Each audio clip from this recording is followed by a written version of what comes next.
Indiana Jones. It's a podcast about Indiana Jones. Every movie, 1 minute at a time. The Indiana Jones Minute. Welcome back to the Indiana Jones Minute. This is the podcast where we get to the heart of Indiana Jones and the Temple of Doom 1 minute at a time. I'm Tom Taylor. I'm Pete Mummert. I'm Jerry Porter. And I'm Ed Dolista. Welcome, Ed. Welcome, thank you. It's a pleasure to be here. I love what you've done with the place. Oh, thank you. Yeah, we try to keep it nice and indie-ish. I hope you like the skulls. Oh, yeah. The cobwebs are a nice, authentic touch. You, of course, are the host of the world's #1 Indiana Jones podcast, IndieCast. Yes, I am. And that's mainly due to, for the majority of those years, we were the only Indiana Jones podcast out there, so we could claim that. There's a few more now, which is great, but yes. For all intents and Ed, purposes, you're the #1.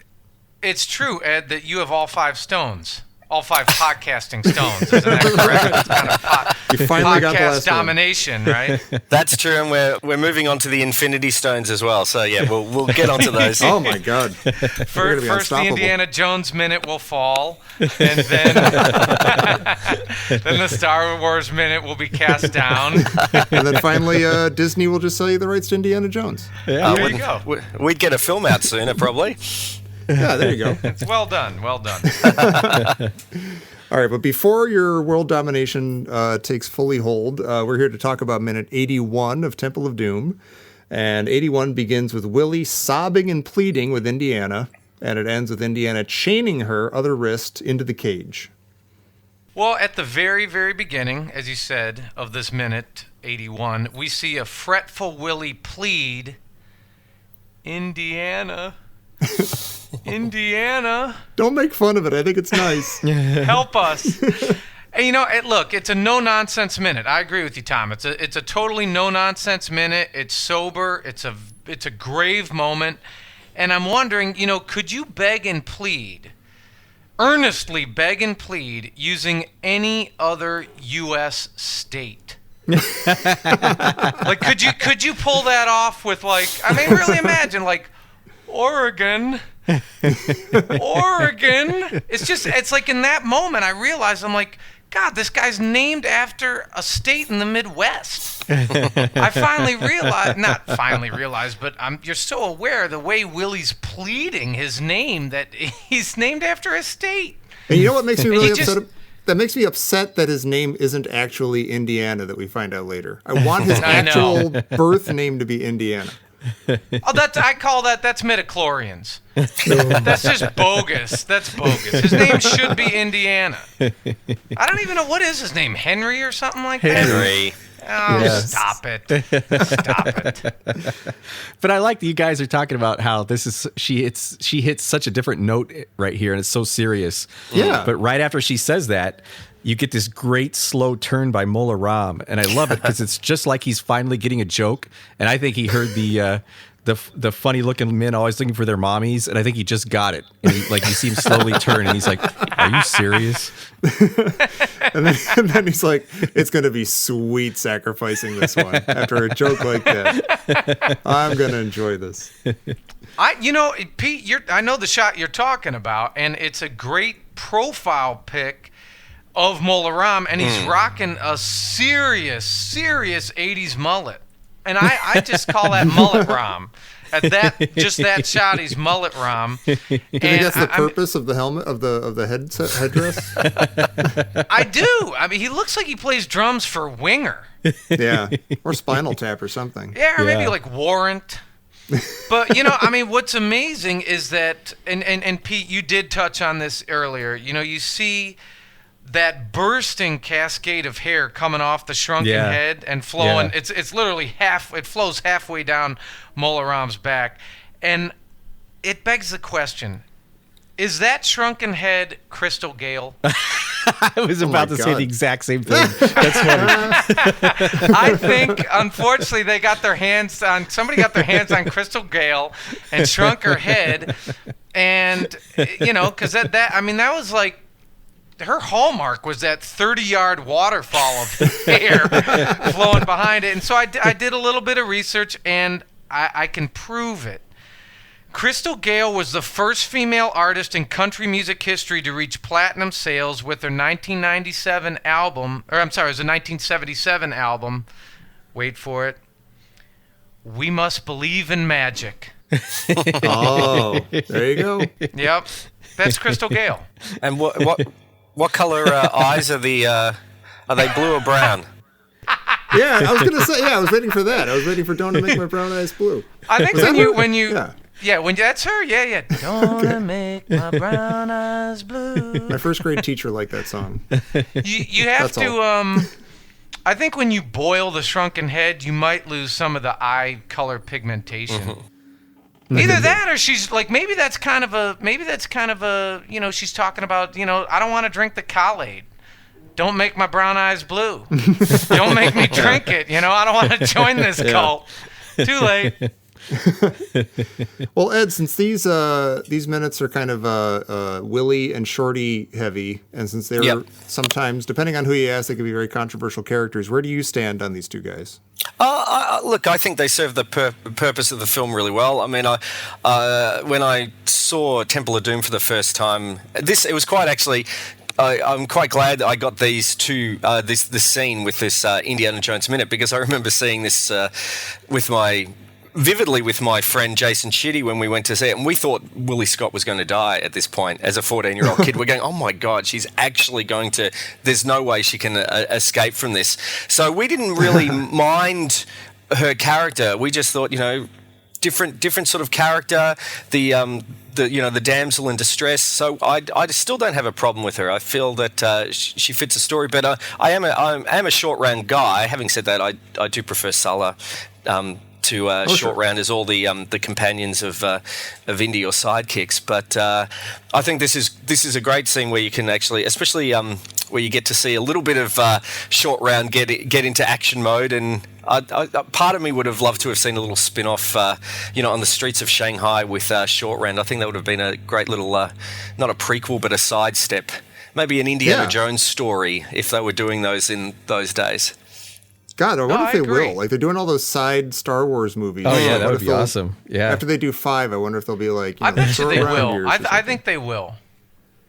I'd watch that. Yeah, well, we'll be sitting on mountains of gold because we get to do this podcast. Right. Well, I like though because you cut here, right after that, you cut to Shorty, and he's going crazy trying to hit that chain. And there are a couple of interesting things. One, there's an electric light bulb above Shorty, and I think that's fascinating because in 1935 in the United States, most of the rural United States still didn't have electricity. Like that was why FDR, part of the New Deal, was the 1936 Rural Electrification Act. So Pancott Palace is super advanced. Like they are. Well, they do have 3 Sankara stones. Yeah. So They're definitely on the cutting edge. But then I was wondering, like, does Shorty, is he so frantic because he knows that the collie blood magnifies your darker instincts? And I wonder if he knows, like, what Indy's about to do. It's probably I all those wonder. acoustics. You can probably hear exactly what they're saying as it, winds down those passageways. yeah, that doesn't sound good. Gotta get out of here. That's a good point. Like I wondered. Is he because he is really frantic and he's racing. Yeah. Yeah. And I think he knows, like, what Indy might be capable of. And he's like, I got to rescue this guy. Yeah. Even with his best instincts, he can sometimes be a jerk. And now if he's a total zombie, it's not going to be good. But wait, I mean, it made me wonder, too. Like, Jerry, what is your darkest instinct? I'm just kidding. Don't we all have dark instincts? Yeah. No, I love that, Pete. I'll go there. I don't have a problem. No, I'm just kidding. We got I another don't actually want to know your 15 minutes. Everyone, fast forward about 20 seconds. I love that, Pete. Cover your kids' ears. Well, speaking of this, go ahead, Ed. I was just going to say one thing I remember from when I was watching this. I always found that cut from Mola Ram to Short Round really jarring. I don't know if you guys do. It just seemed like it was I don't know, a jump cut that I didn't feel flow win the scene really well. I agree completely. That was in my notes. They shouldn't have cut to Shorty. It breaks the moment all up. Well, I wonder if, because that was originally, there was more that was filmed before this. Like in the original cut, like Shorty like sees the guy, like puts the guy's lava pants out. That's and right. then Yes. And then he furiously tries to get himself loose because he knows what's happening. Well, okay, hang on. Okay. Because we've talked about this and we're deep enough into the movie now. Were all of these important scenes cut because Harrison Ford hurt his back? No, because some of these they actually filmed. Like they filmed Shorty and the lava guy. They apparently, I didn't realize this, but like there've been a lot of pictures lately on Facebook. They filmed some of the stuff where Willie runs back up into the palace because there are still photos of some of that stuff. I mean, a lot of this stuff, a lot of these scenes, they would have been helpful had they left them in. Yeah. I agree. I mean, in Some my of these- opinion. Yeah, I agree. Some of these would have been, and like Dale on the Facebook group, the Listeners Crusade, has been posting a lot of great stills I haven't seen, and he had a couple of Willie up, talking to Chatter Law or after she'd run back up. So it looks like they filmed the scene. So I'm not sure why they cut it. But the one where like Indy and Chatterlaw are fighting on a cage. Oh yeah, that's another one they filmed. Yeah, Yeah, hey, those great shots. yeah. Yeah. Oh, we should say here, because we were talking last time, Jared, finally the scales fell from his eyes and he realized that nobody ever rips out Willie's heart. Molaram was about to do the heart and he called Indy over and Jared finally accepted the truth that nobody ever pulls out Willie's heart in this scene. She goes down to the lava pit with her heart fully intact. But it seems like Indy's going to do it. Like Molaram's got something up his sleeve, like, hey, I'm going to have the new guy do it. But he obviously, I feel like this moment here is when he would have done it, before closing the cage up. And so this is where we have to say, okay, no, nobody ever pulls out Willie's heart. And that's a little weird. That's never, ever really explained at all. Is that because she's not a true believer and all the other sacrifices are willingly, going to their deaths? Maybe? Define willingly. Well, We talked about like the guy who has the Leon, we call him Larry. Larry is the original, the first sacrifice guy. Yes. And we struggled with that. Is he going willingly? Like, does he know what's about to happen? I do wonder if that's a possibility, maybe. I never really thought so, but now I'm sort of thinking that would make a lot of sense. Like, he's scared and freaked out, but he's still there knowingly and willingly. And Listen, I want Willie's heart ripped out. you're not alone. And that's not. I'm with you. That's gonna. Tom, you brought that up, and the scales have fallen, and now I'm just stepping and kicking the scales around at my feet. It does not make sense. Yeah, the way they set up everything else, everything up here. Yes, Willie needs her heart ripped out. Yeah, especially that look that Molaram gives in the last minute. He's like, Right. Wait a minute, I got a better idea. And it turns out that better idea was just, I'll sit this one out, and I'm not going to bother with the hard thing, and the people won't get what they want. Well, and the music swells, and they bring Indy over, and he's staring at her chest, and the whole, you're like, yes, that is what they're the way they're filming it is setting you up for the heart to be ripped out. Yeah. And It's also just the way they film it. Well, they both do the face caress too, and I was wondering, is that part of the ceremony, or is that is it just because they were kind of a couple, and does that mean Molaram and Larry were a couple? Like maybe they were on their way to Delhi a couple of days ago, and they kind of got waylaid, and then all of a sudden they're stuck here. So is Indy about to become the next Molaram, and Willie's the next Larry? It's the only explanation. This just happens every week. Like they get a new couple that comes in, and they get the bridal suite, and this is what happens. it's like a game show. That's what it is. Yeah. It's the worst dating game ever. I think so, and I propose that Chatterlal is really, really jealous that Indy shows up last night, and now he's ripping out hearts. Yeah, I think so too. There's no chutes and ladders for Indy. There's no chutes. It's only ladders. So he just rockets to the top. This meteoric rise to now a heart ripper outer. Yeah. But doesn't Chatterlal give Indy a look when Molaram, beckons over to Indy? He gives that look of Wow, you've made it sort of, or am I remembering that incorrectly? No, No, he does. Yeah, he definitely does. He does. Yeah, he's like kind of, yeah, we said like yesterday, like maybe he's Indy's sponsor in the program. Like, oh, my acolyte is moving on up. I'm so proud. I'm just thinking as we're talking about this, would it have worked if Indy went to, like, obviously you can't have Willie's heart ripped out if she's supposed to survive the movie, but couldn't Indy have like gone to do it and everyone's totally freaked out and that's when Shorty bursts in or something and like interrupts it? Yeah, and then he accidentally kicks the lever. Someone kicks the lever, and then she starts going down into the lava anyway Exactly, by accident. yeah. I think I they could could have totally done see that, that working. and built the suspense a little more, maybe. That would have been fine, and that would have made more sense. Yeah. That's kind of like a duh. Nobody asked me. Yeah. This is what happens when people don't ask me. But I like that as soon as he shackles her into the cage, like you get a cut to Shorty taking his shackle off. Oh. It's kind of a nice. That's good. And then That's good. you get Shorty. He starts to run through the cave, and he runs by the mine cart as Pat's walking by on the other side. Oh, right. And that picture of the mine cart with the red light looks almost identical to the original cover of Splinter of the Mind's Eye, the Star Wars book Wow. back in the 70s. Oh my God, you're right. And maybe that's crazy. a kyber crystal. Who knows? Yeah, exactly. Yeah. Set us on Carstone. What do I do with this? Well, I have proof that every kid in the mine is drunk on the Kool-Aid. Oh, And okay. that's because, because it's just of a clerical error that Shorty was not fed the Kool-Aid. Like, he's the only kid who thought of the obvious, which is just, like, I have an axe in my hand all day long. A sharp, heavy object. Yeah. Yeah, and a pick, and I'm staring at a chain like 24 hours a day. Why is Short Round the only kid who's ever thought of that? And he not Right. only that, he thought of that in like 12 minutes. Yeah. Yeah. There's another guy down the block with like a Rita Hayworth poster over a hole that he's been working on for like months and months. And he's like, oh, why didn't I just go for the chain? Damn it. I was Well, there for and, the long haul. That what's interesting is when you really think about it, that Kool-Aid breach of protocol, it really ruins Mola Ram's whole damn plan. Yeah.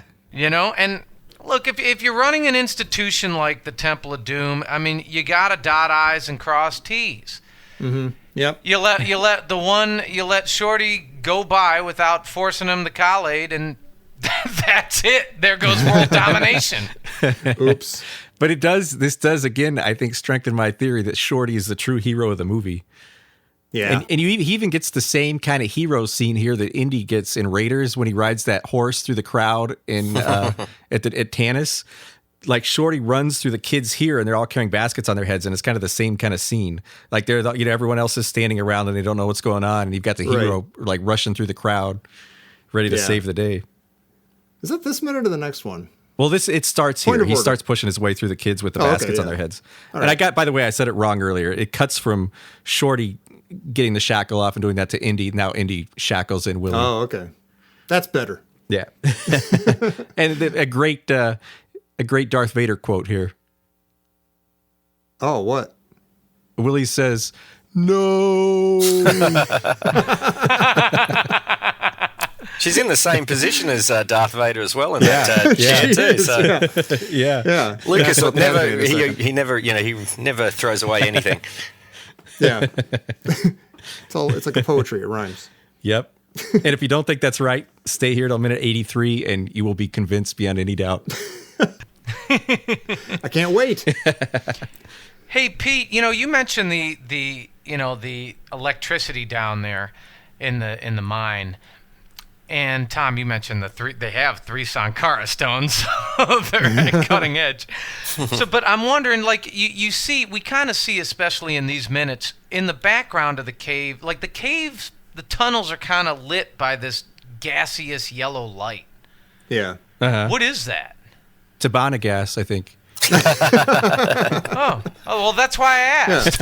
No, I don't know what it is. Yeah, it's a good question. It's a good old way to use the same set but relight it so it looks like a different part of the temple. We're in the yellow zone now. Yeah, Before we were that's in right. the There's no red zone. no parking in the yellow zone. Right. What are those kids doing there? They shouldn't be parked.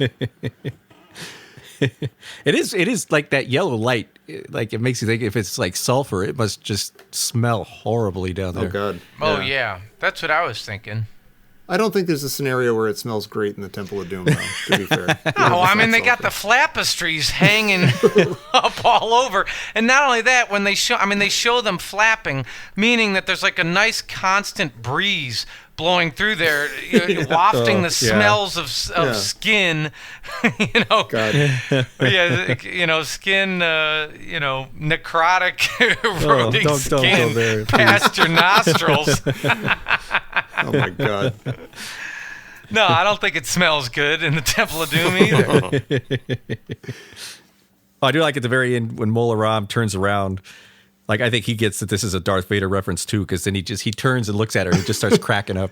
Yeah. I always thought he's been standing there for all that time in that same position, just waiting for the camera to go back on him. Yeah. I'll do it real slow and I'll smile. It'll be great. That's right. He has a great smile. I got to say though, he's got a magnetic smile. Yeah. He does. Makes you wish he was nicer.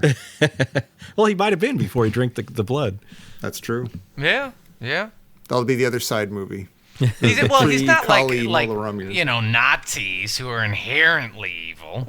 Yeah. Yeah. Mola Ram he was just hanging around with the wrong crowd. Yeah. Poor guy. Yeah. I'm sure there's some like whatever it is, Wicca Jonesia that they talk about his childhood. Yeah. He's an Aquarius and Well, anybody else have anything else? Oh, yes. Wait a minute. Oh? This just in from Professor Christy Porter. Say. I'll be in my office Thursday, but not Wednesday. All right. I think that's just where she's at. She's kind of, she's checking out a little bit. She's spelling Neolithic. Well, so is it like, is he on winter break or like between the spring and fall semesters? Could be. Like at Raiders, we kind of figured it was like Halloween and then it went into November. But when do you think this takes place? I don't think we've ever discussed that. I don't know. It seems like it's summer in India. So what season would it be in the States? I don't know. Well, it's not. It would either be the rainy season or the dry season. Right. Yeah. So you'd have to figure out that. I don't know if that's the rainy season or the dry. Well, it's also I hard guess to it's tell the with dry Mayapur. It's always a dry season now in Mayapur. Right. That's true. Poor slobs. Oh, God, that's funny. Their whole village. They're starving. They don't have any kids. Classic.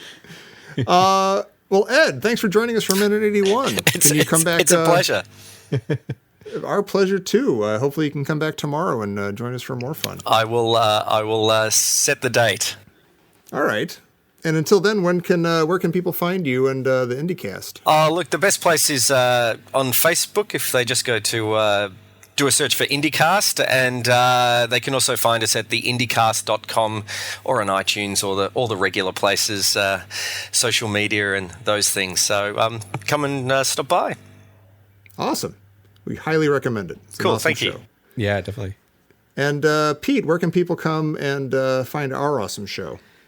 Come check out our Facebook group, Indiana Jones Minute Listeners Crusade. Just type that in. Come join the conversation. Lots of people talking about the minute. And you can get to see some of these behind-the-scenes pictures of scenes that they shot but didn't make it into the movie. Oh, yeah. The conversation continues forever. So do all those things, and then please come back tomorrow for Minute 82 of Temple of Doom here on the Indiana Jones Minute. No? Can I hear you sing Crystal Gale? Is she Angel of the Morning? What other ones does she do? No, that's Juice okay. Newton. Oh, that's right. I'm sorry. Don't it make my brown eyes blue? Maybe we could have done Indiana Jones and the Kingdom of the Crystal Gale. That would have been good. Hey!